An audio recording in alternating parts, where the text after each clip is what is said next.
Assalamualaikum warahmatullahi wabarakatuh. Sampurasun wilujeng enjing pamiarsa para siswa kali sepuhna nunuju nyakseni ieu pidangan TV edukasi. Mugia rahmat sinareng salamet nyarengan Bapak Ibu saderek nggoning mancen damel sadidinten. Puji rawuh syukur urang dugikeun ka Allah Subhanahu wa taala ehna urang tiasa patepung lawung dina acara ngaguar pangajaran basa Sunda nu baris dipidangkeun ku tim pangjejer ti MGMP BSSMP MTS Kabupaten Garut nu dijomantarakeun langsung ti Dinas Pendidikan Kabupaten Garut alpukahna gawe bareng MGMP BSSMP MTS kalih Disdik Kabupaten Garut. Dina dinten ieu jejer acara nu baris dipidangkeunana nyaeta ngeunaan bahan pangajaran basa Sunda pikeun siswa-siswi SMP MTS kelas 7 semester 2 anu ngawengku 4 kompetensi dasar. Tinangtos saderek tumaros bahan pangajaran anu bae nu baris dipidangkeunana kumaha sangkan urang tiasa maham kana eusi pidangan luyu sareng maksad tujuan nu ngajanggelek dina kurikulum basa Sunda. Pikeun ngawaler etapa tarosan sumangga urang sami-sami Bandungan kalawan gemet pidangan salajengna wilujeng nyakseni. Assalamualaikum warahmatullahi wabarakatuh. Sampurasun wilujeng enjing para siswa sadayana. Alhamdulillah urang tiasa tepang deui dina pangajaran virtual bahasa Sunda. Mugia hidup salawasna aya dina panang tayungan Allah Subhanahu wa taala tur aya dina ginanjar kawilujengan. Amin ya Allah ya robbal alamin.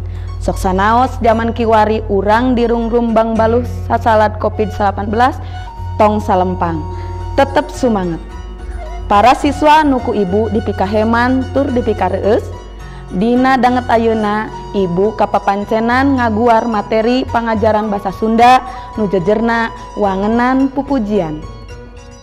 Sataacan medar kana naon wangenan pupujian aya tujuan anu kedah dicangkem ku hidup. Hiji, hidup kudu bisa nyangkem perkara wangenan pupujian. 2, hidup kudu bisa nyangkem ngeunaan sajarah kamekaran pupujian. Tah ayeuna kanggo maham kana naon ari wangenan pupujian mangga titenan heula sakseni ieu video pupujian. Eling-eling umat muslimin muslimat ayo urang berjamaah salat maghrib estu kawajiban urang keur di dunya kanggo pibeukeun urang jaga di akhirat. Eling-eling umat muslimin muslimat hayu urang berjamaah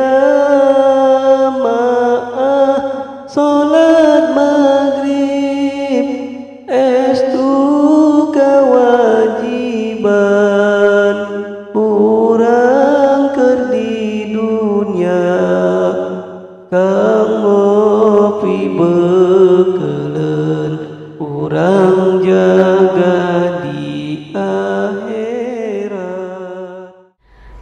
Tina video pupujian nu tadi tos ditinggal ku hidup tangtos hidup tos teu bireuk deui kana naon ari pupujian. Naon atuh ari wangenan pupujian teh? Pupujian teh nyaeta puisi buhun anu eusina nyoko kana ajaran agama Islam anu asalna tina syair atawa sair sastra Arab. Teras kumaha atuh tiasa lebet ka tatar Sunda? Pupujian dina awal gelarna sumebar ngan di lingkungan pondok pasantren wungkul. Dipake ku santri samemeh ngaji. Ku kamekaran zaman ayeuna pupujian bisa dipanggihan di mana bae, khususnya di madrasah atau pengajian. Pupujian sumebar di Indonesia khususnya di Jawa Barat bareng sareng asupna Islam saenggeus runtuhna Karajaan Pajajaran nyaeta abad ke-5 Masehi kira-kira tahun 1580. Mimiti dikenalkan ku Wali Sunan Kalijaga mangrupa hiji tarekah supaya rakyat Indonesia kataji ku ajaran agama Islam.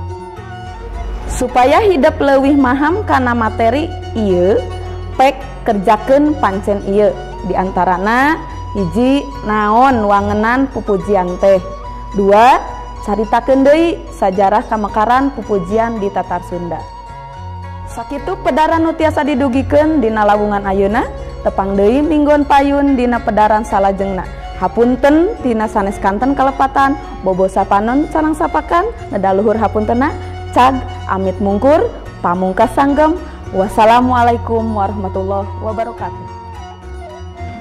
Saderek sapara kanca rupina sakitu kidangan anu tiasa kadugikeun ti rengrengan MGMPBS SMP MTS Kabupaten Garut mugia tiasa katampi pikeun nambihan pangawruh urang sadaya enggoni ngaraksa tur ngariksa titinggal karuhun urang.